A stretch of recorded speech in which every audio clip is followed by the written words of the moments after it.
అమ్మగారు, మీకు ఒక సర్ప్రైజ్. ఏంటి సీత అది? మ్యాంగో. వావ్ సీత, నాకు మ్యాంగోస్ అంటే చాలా ఇష్టం. సీత, ఎక్కడి నుంచి తీసుకొచ్చావు ఇది? మన పక్కన మామిడి తోట ఉంది కదా అమ్మగారు, అక్కడి నుంచే తీసుకొచ్చాను.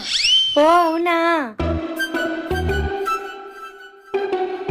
అవును సీత, నువ్వు హనీ కదా బయటికి వెళ్ళారు, నువ్వు ఒక్కదానివే వచ్చావు. Honey AD? తోటలో ఎవరూ లేరని హనీ నేను మామిడికాయల కోసం వెళ్ళాం అమ్మగారు.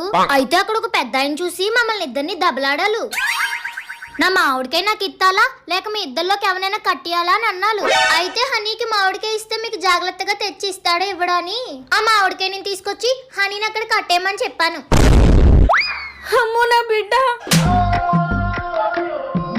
వసే మామిడి టెంక మొహందనా, నా కొడుకుని అలా కట్టించేస్తావా నిన్ను?